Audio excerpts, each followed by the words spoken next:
تو آپ پر ذمہ داری عائد ہو گئی کہ آپ اپنے مذہب کا دفاع کریں، لیکن آپ اپنے مذہب کا دفاع اسی وقت کر سکتے ہیں جب آپ کو معلومات ہوں۔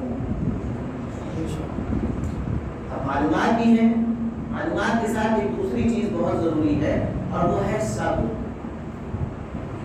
معلومات تو ہیں مگر آپ کو ان معلومات کو ریپریزنٹ کرنے کا طریقہ نہیں آتا۔ کسی نے کہا کہ یہ ماتم کرتے ہیں، جا کے وہاں پرستش کرتے ہیں، مزاروں کی پوجا کرتے ہیں، آپ نے آستین چڑھا لیا، اچھا ہم ماتم کرتے ہیں، ہم پوجا کرتے ہیں، ابھی آؤ تم کو بتاتے ہیں۔ پڑھیے تاکہ آپ ریشنل طریقے سے اپنے مذہب کا پیغام دوسروں تک پہنچا سکیں۔ یہ ہیومن ویلیوز ہیں۔ تبلیغ اسلام، تبلیغ مذہب اہل بیت علیہ السلام اخلاق کے ذریعے سے، اور پیغمبر جانتے تھے کہ میرے بعد میرے جیسا اخلاق جزیرہ عرب میں کسی کے پاس نہیں ہے سوائے میرے اہل بیت کے۔ اسی لیے کہا کہ اساس دینی حب اہل بیتی، میرے اہل بیت کی محبت دین کی اساس ہے۔ جب میرے اہل بیت کی محبت کو تم اپنے دلوں میں اتار لو گے تو ان کا خلق تمہارے کردار میں آ جائے گا۔ بڑوں کی ذمہ داری یہ ہے کہ اپنے چھوٹوں کو سمجھائیں، وہ پیار سے سمجھائیں، جھڑک کر نہ سمجھائیں۔ کبھی کبھی ایسا ہوتا ہے کہ نوجوان اور چھوٹے بچے سمجھنا چاہتے ہیں لیکن بڑوں کی طرف سے ان کو جھڑک دیا جاتا ہے تو پھر وہ معاملہ بگڑ جاتا ہے کہ وہ پھر سمجھنے کے بجائے وہ ضد پر آ جاتے ہیں کہ اب تو ہم یہی کریں گے۔ اپنے مذہب کو ہمیں ایک اچھے طریقے سے پیش کرنا ہے اور یہی درس اہل بیت علیہ السلام نے دیا ہے جو پہلی تاریخ سے میں آپ کے سامنے پیش کر رہا ہوں۔ آج بھی آپ کے سامنے میں نہج البلاغہ سے خطبہ نمبر 206 اس سے کچھ عبارت پڑھوں گا۔ ہمارے مذہب کا ایک لازمی جز ہے تبرہ۔ تبرہ کی معنی کیا ہے؟ تبرہ کی معنی ہے کہ آپ برائی سے پرہیز کریں، برے کو برا دیں۔ تبرہ کی کہیں بھی معنی یہ نہیں ہے کہ آپ کسی کو نازیبا کلمات سے یاد کریں، جسے ہمارے معاشرے میں گالی کہا جاتا ہے، فارسی زبان میں دشنام کہا جاتا ہے، عربی زبان میں سب کہا جاتا ہے۔ آپ کو اس کی اجازت نہیں، آپ کو بالکل بھی اس کی اجازت نہیں۔ ائمہ طاہرین علیہ السلام کی طرف سے بالکل بھی سخت وعید اس سلسلے میں وارد ہوئی ہے کہ جو لوگ یہ نازیبا کلمات اپنی زبان پر جاری کرتے ہیں ان کو ہوشیار رہنا چاہیے۔ یہ اہل بیت علیہ السلام کو پسند نہیں ہے، صفین کا میدان ہے۔ لشکر مولانا کائنات امیر المومنین علی بن ابی طالب کے لیے کچھ نازیبا کلمات سامنے کے لشکر سے آئے، ظاہر سی بات ہے کہ محبت کی کچھ تقاضے ہیں۔ محبت کے جوش میں مولانا کائنات کے لشکر کے دو افراد، ان دونوں کا تذکرہ میں مختلف عنوان سے مجلسوں میں کر چکا ہوں، ایک عامر بن حمق اور ایک حجر بن علی۔ ان کو جوش آیا اہل بیت مولا کائنات کی محبت میں کہ مولا کو ایسا کہہ رہے ہیں، انہوں نے بھی کچھ جوابی کارروائی میں ویسے ہی الفاظ اپنے ذہن سے نکالے۔ تو امام نے کیا ارشاد فرمایا نہج البلاغہ، میں دیکھ کے اس لیے پڑھ رہا ہوں کہ آپ کو لگے کہ واقعات آتھینٹک چیز ہے۔ کیا ہے؟ امام فرماتے ہیں انی، میں نے کہا کہ ناپسند ہے ایمان کو، انی اکرہ لکم ان تکونوا سبابین، مجھے پسند نہیں ہے کہ تم سب کو شرم کرنے والے ہو جاؤ۔ تم سب، میں نے بتایا ابھی اس کی معنی کیا ہے، گالی، کسی کو بالکل گرے ہوئے الفاظ میں برا بھلا کہنا۔ انی اکرہ لکم سبابین، اپنے لشکر سے امام کہہ رہے ہیں. ظاہر سی بات ہے کہ جب دشمن کا کردار ہمارے یہاں نظر آنے لگے تو پھر ان میں اور ہم میں فرق کیا ہے؟ ائمہ آئے ہی اسی لیے ہے کہ دشمنان خدا کے کردار سے اپنے چاہنے والوں کا کردار الگ کر سکیں. ان کی مسلسل تعلیمات یہی ہیں کہ جو دشمنان خدا ہیں اور جو اللہ کے چاہنے والے اور اللہ کے بندے ہیں ان کا کردار الگ الگ نظر آئے. اگر وہی صفات وہی کردار جو دشمنان خدا میں ہے ہمیں نظر آنے لگے تو کیسے دنیا فرق کرے گی کہ اللہ والا کون ہے اور اللہ کا دشمن کون ہے، نبی والا کون ہے اور نبی کا دشمن کون ہے، علی والا کون ہے اور علی کا دشمن کون ہے. اس کا مطلب یہ بھی نہیں ہے کہ ہم کسی کے برے اعمال پر پردہ ڈالیں. ہم بالکل یہ نہ کہیں کہ کس نے قتل کیا، کس نے ظلم اٹھایا. جیسا کہ آج کل کوششیں ہو رہی ہیں کہ یہ بالکل پارٹ ہٹا دیا جائے، ایسے آنکھیں موند لی جائیں اس واقعے احراق خانہ سیدہ سے کہ گویا تاریخ میں وہ ہوا ہی نہیں. کیوں؟ کیونکہ دوسروں کے عقائد، دوسروں کی ارادتیں، دوسروں کی مودتیں جو اپنے اپنے مذہب کے گروہ سے ہیں وہ مجروح ہوتی ہیں. عزیزان گرامی، اسی خطبے میں جب امام کے فرمانا ہے کہ انی اکرہ لکم ان تکونوا سبابین، مجھے یہ پسند نہیں ہے کہ تم برے کلمات کے ذریعے سے لوگوں کو یاد کرو. اسی میں امام فرما رہے ہیں کہ ولکنکم، لیکن تمہارے لیے یہ صحیح ہے کیا؟ لو وصفتم اعمالهم، کہ تم ان کے اعمال کی توصیف کرو، ان کے اعمال کو بیان کرو، جو انہوں نے کیا ہے اس کو بیان کرو. پہلا جملہ اگر وہیں پہ بات ختم کر دے، ہوتا یہی ہے کہ اپنے وہی مطلب کی بات آدمی بیان کرتا ہے. اگر میں اس مزاج کا ہوتا تو میں لا تکونوا سبابین کہہ کے خاموش ہو جاتا اور آپ کو یہ بتاتا کہ علی نے منع کیا ہے کہ کسی کو برا نہ کہو. لیکن یہ نہج البلاغہ کا خطبہ نمبر 206 جس کی عبارت میں دیکھ کے آپ کے سامنے اسی لیے پڑھ رہا ہوں کہ صحیح بھی پڑھوں اور آپ کو ایک اعتماد بھی حاصل ہو اور آپ جا کر اگر شک ہو تو جا کر چیک بھی کر لیں. امام نے کہا برا نہ کہو ان الفاظ کے ذریعے سے جو بازارو الفاظ ہیں، لیکن ولکنکم لو وصفتم اعمالهم، لیکن تمہارے لیے ٹھیک ہے یہ بات کہ انہوں نے جو کیا ہے وہ بیان کرو. اصل تبرہ یہ ہے، اصل تبرہ یہ ہے، ہم وہی کرتے ہیں. اصل تبرہ یہ، اگر ہمارے بچے اور جوان یہ سمجھتے ہیں کہ کسی کا نام آ جائے تو اس کو بازارو الفاظ استعمال کر کے برا بھلا کہیں، یہ تبرہ ہے تو قطعی نہیں.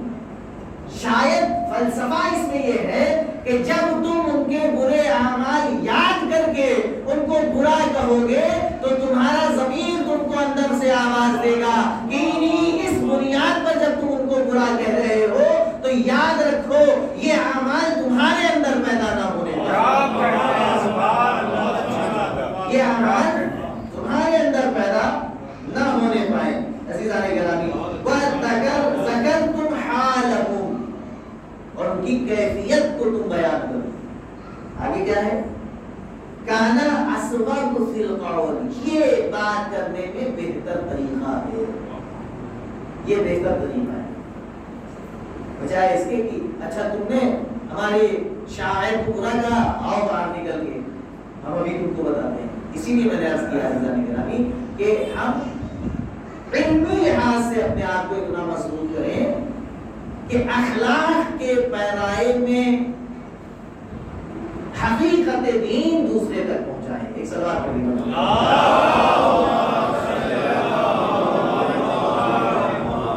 یہ ہے سیرت امیر المومنین علی ابن ابی طالب علیہ السلام.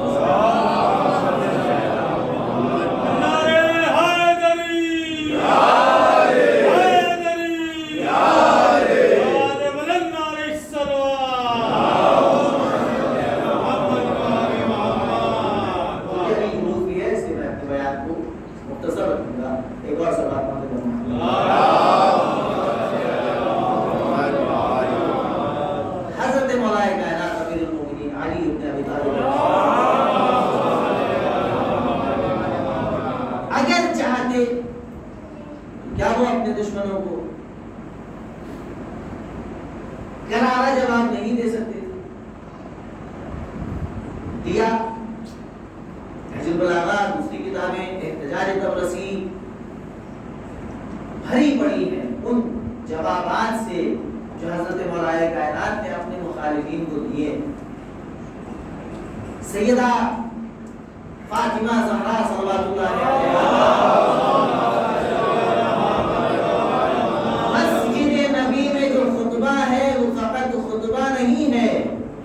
ادھر سے آنے والے اعتراضات کا جواب ہے. مولا کائنات کا صفین میں خطبہ فقط خطبہ نہیں ہے، جواب ہے. امام حسن کے تمام خطبات صرف خطبے نہیں ہیں، اپنے مخالفین کو جواب ہے. مولا امام حسین علیہ السلام کے وہ تمام خطبات جو مدینے سے نکلتے وقت سے لے کر مکہ مکرمہ پھر تمام منازل میں اور پھر کربلا کے میدان میں صرف جواب نہیں ہے، پھر صرف خطبے نہیں ہیں، بلکہ مخالفین کو ان کی تمام حرکتوں کا جواب ہے. تمام خطبوں میں مولا کائنات کے خطبے، سیدہ زہرا کے خطبے، امام حسن، امام حسین اور مولا عباس، مولا علی اکبر جتنوں نے بھی خطبہ دیے ہیں کربلا کے میدان میں، آپ تمام خطبوں کو اٹھا کر دیکھیں. جتنے بھی الفاظ استعمال کیے گئے ہیں وہ ان سامنے والے کی حقیقت تھی. اگر کسی نے کہا ہے یبن الزانیہ تو ایسا نہیں ہے کہ امام نے اس کو برا کہا ہے. وَلَكِنَّكُمْ لَوْ وَصَفْتُمْ أَعْمَالَهُمْ، ان کے اعمال کو بیان کر سکتے ہو. وَذَكَرْتُمْ حَالَهُمْ، اور ان کی کیفیت کو بیان کر سکتے ہو. تو جب بھی خطبے میں یہ لفظ آپ کو دکھے یبن الزانیہ، اس کا مطلب یہ ہے کہ سامنے والے کی حقیقت یہی ہے. سامنے والے کی حقیقت یہی ہے. جو کچھ بھی بیان کیا، ایسا نہیں ہے کہ ائمہ نے جو بیان کیا ہے وہ سامنے والے کی کردار میں پایا نہ جاتا. پھر گالی ہے کیا؟ گالی سب دشنام.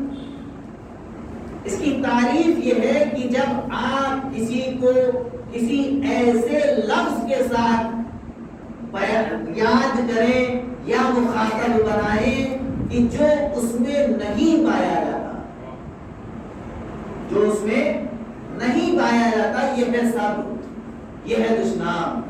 اسی لیے جو ہم 70,000 ممبروں کا تذکرہ کر کے یہ کہتے ہیں کہ علی مرتضیٰ علیہ السلام پر سب کیا گیا، دشنام دیا گیا مولا کائنات کو.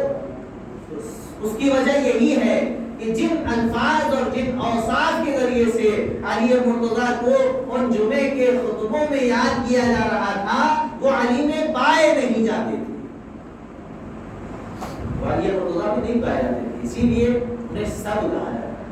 عزیزان گرامی، بس اتنا عرض کر رہا ہوں اپنے چھوٹے بھائیوں کے لیے کہ تبرہ بہت عظیم شے ہے. تبرہ اپنے دلوں کو بہلانے کا کوئی حکم نہیں ہے. تبرہ اسلام میں نماز جیسی ایک عبادت ہے، نماز جیسی عبادت ہے. اگر فروع دین کی ترتیب میں آپ آئیے، سب سے پہلے کیا ہے؟ نماز، پھر روزہ، پھر حج، پھر زکات، پھر خمس، پھر حج، پھر جہاد، پھر زکات، خمس، جہاد، پھر امر بالمعروف نہی عن المنکر، پھر اللہ. کیوں ہے یہ ترتیب؟ علماء نے یہ ترتیب بنائی ہے، ہم نے آپ نے تو بنائی نہیں.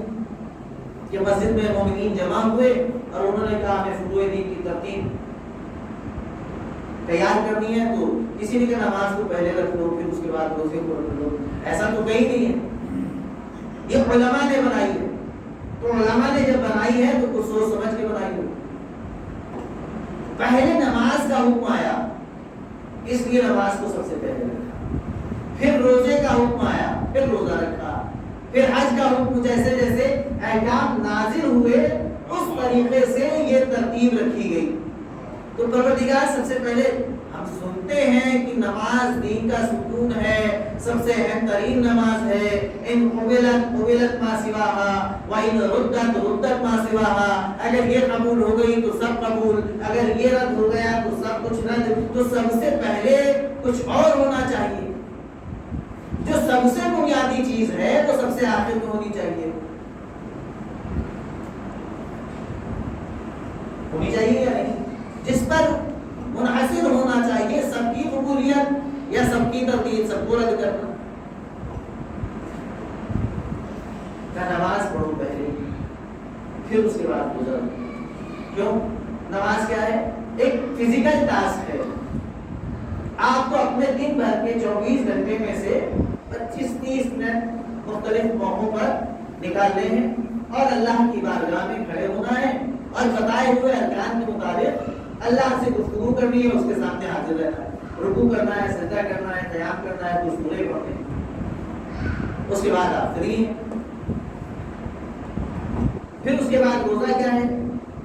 روزے میں مشقت بڑھ جاتی ہے، اس فزیکل ٹاسک کے ساتھ ساتھ بھوک اور پیاس کا امتحان بھی ہے۔ پھر حج ہے، یہ ساری چیزیں آپ کے علم میں ہیں۔ تبرع سب سے آخر میں، میں عرض یہ کر رہا ہوں کہ تبرع کوئی معمولی چیز نہیں ہے، تبرع گلیوں میں کسی کو برا بھلا کہنے کی چیز نہیں ہے، بلکہ ایک عبادت ہے، اور فروع دین میں سب سے آخر میں رکھ کے اس کی اہمیت کو بتایا گیا ہے، اس کی اہمیت کو بتایا گیا ہے۔ اگر میں آپ سے کہوں کہ میں نے فارسی زبان میں پی ایچ ڈی کی ہے، فارسی زبان لٹریچر میں نے پی ایچ ڈی کی ہے، تو اگر کوئی آگے مجھ سے پوچھے کہ آپ نے ایم اے کیا، میں کہوں نہیں، میں نے ایم اے تو نہیں کیا ہے، ماسٹرز نہیں کیا ہے۔ آپ نے پی ایچ ڈی کیسے کیا؟ جب ماسٹرز نہیں کیا تو ڈاکٹریٹ کیسے لے لیا؟ کر دیا بس، تو سامنے والا سمجھ جائے گا کہ ڈگری تو ہے ان کے پاس مگر بیک ڈور والی ہے۔ میں کہوں میں نے ماسٹرز کیا ہے، کوئی سوال کر لے کہ آپ نے یو جی بھی کیا ہے، انڈر گریجویٹ کی ڈگری ہے آپ کے پاس؟ نہیں، تو ماسٹرز کیسے؟ معلوم یہ ہوا کہ لہر زینہ بزینہ اوپر چڑھتا ہے آدمی، ایک ایک مدرک، ایک ایک سرٹیفکیٹ، ایک ایک ڈگری لیتا جاتا ہے، جب ترتیب میں سب رہتی ہیں تب آتھینٹک ہوتی ہیں، اور سب سے آخر میں ملنے والی ڈگری سب سے زیادہ اہم ہوتی ہے، سب سے زیادہ اہم ہوتی ہے۔ میں کہوں میں اپنے کے جی کلاس پڑھا نہیں، لوور کے جی، اپر کے جی کچھ پڑھا نہیں، فرسٹ کلاس میں گیا نہیں، سیدھے ہائی اسکول ہوں، یہ کیسے ممکن ہے؟ تو عزیزان گرامی، ترتیب فروع دین دیکھیے، پہلے نماز، روزہ، پھر حج، پھر زکات، آخر میں تبرع۔ یا اللہ ایسی ترتیب کیوں بنوائی؟ کہ نماز فزیکل ٹاسک ہے، 2-4 منٹ کا کام ہے، جب بندوں پر اس کو عائد کیا گیا اور بندے اس میں کامیاب ہوئے تو ایک اسٹیپ بڑھایا کہ آپ اس فزیکل ٹاسک کے ساتھ تھوڑی سی بھوک اور پیاس کو بھی شامل کرو اور اس کا نام روزہ رکھو۔ جب بندے اس میں بھی پاس ہوئے تو کہا کہ اب اس کے بعد اپنی مشقتیں اپنے جسم پر برداشت کرنا اس کو آ گیا ہے، اس میں پاس ہے دین کے نام پر، وہ کرنے لگا ہے۔ اب دوسرے مرحلے میں دولت بڑی عزیز ہوتی ہے انسان کو، تو ایک ایسی عبادت رکھو جس میں فزیکل ٹاسک بھی ہو اور جیب سے خرچ بھی کرنا پڑے۔ 3 لاکھ روپے، 4 لاکھ روپے، اب آج کل جو حج ہوگا وہ 5 لاکھ روپے سے کم میں نہیں ہوگا۔ 5 لاکھ روپے بھی خرچ کرو، وطن چھوڑو، ایک مدت معینہ کے لیے سفر کی صعوبتیں برداشت کرو، سعودی عرب کی گرمی برداشت کرو، وہاں ہجوم میں دبنا کچلنا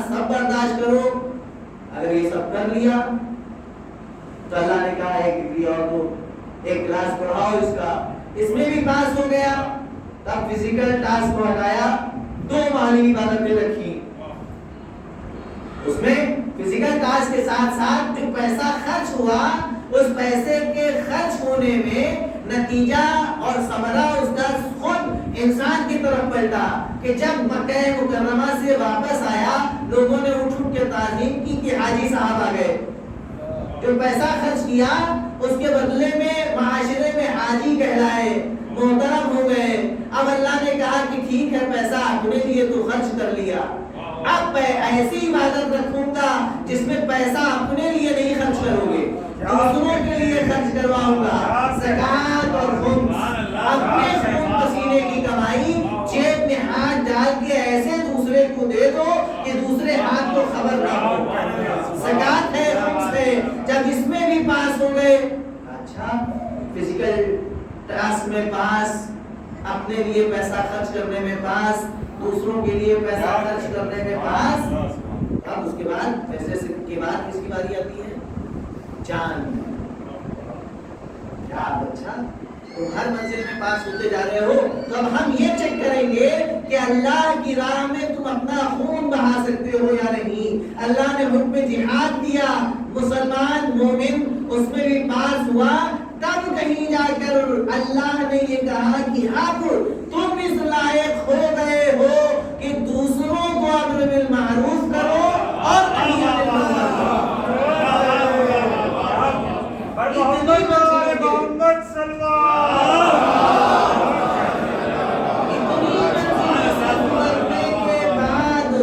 انسان میں وہ صلاحیت پیدا ہوتی ہے کہ دوسرے کو نیکی کی ہدایت کرے اور برائی سے روکے۔ اب آپ سمجھے کہ حب اہل بیت، اساس و دینی حب اہل بیتی کیوں ہے؟ اہل بیت کی زندگی کا آپ مطالعہ کریں، تجزیہ کریں، ہر اینگل سے تحقیق کر لیں، اہل بیت ہر منزل میں منزل اول پر، عروج پر، اوج پر نظر آئیں گے۔ جتنے مطالبات اللہ نے کیے سب دوسروں کے ہاں۔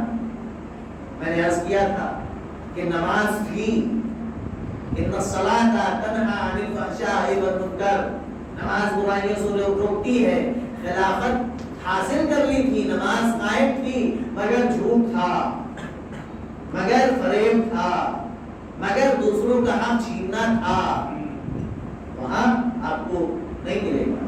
جب تبلیغ دین کرنے کے لائق ہو گئے، اس کا مطلب یہ ہے خود عمل کرتا ہے اور دوسروں کو عمل کرنے کے لیے آمادہ کرتا ہے، تب اللہ نے حکم دیا کہ اب تم اس منزل میں ہو، ایسے نکھر چکے ہو کہ اب تم دعویٰ کرو کہ ہم اہل بیت کے چاہنے والے ہیں، ہم دعویٰ تولا کرتے ہیں، ہم تولا کے اقرار کرنے والے ہیں۔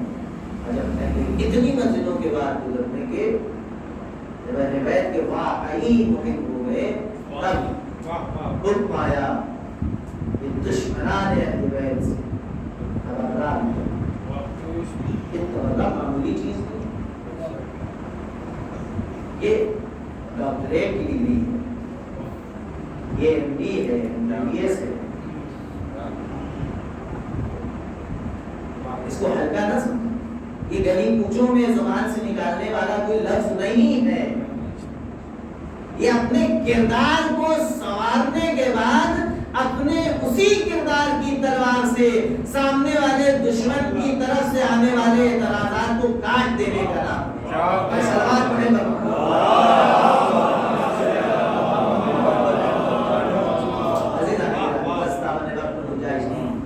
اتنی منزلوں سے گزریں گے، جب ایسے ہوں گے تب امام آواز دیں گے مجھے اپنے ایسے چاہنے والوں کو فخر۔ کربلا میں آنے والے امام کے اصحاب انہی صفات سے متصف تھے، اسی لیے امام نے ان پر فخر کیا۔ آج 12ویں محرم میں نے کل سیرت زیدہ صلوات اللہ علیہا کی مسائل کا ایک گوشہ پیش کیا۔ یہ وہ تاریخیں ہیں لیکن شہادت تو میراث تھی. امام زین العابدین کیوں روتے رہے کہ بے پردگی سر سے چادر چھین خون کے آنسو میرا رات کا ہر ہوا. شک ہوا کسی کو آیت اللہ حکیم کے پاس عراق میں نجف اشرف میں پہنچا.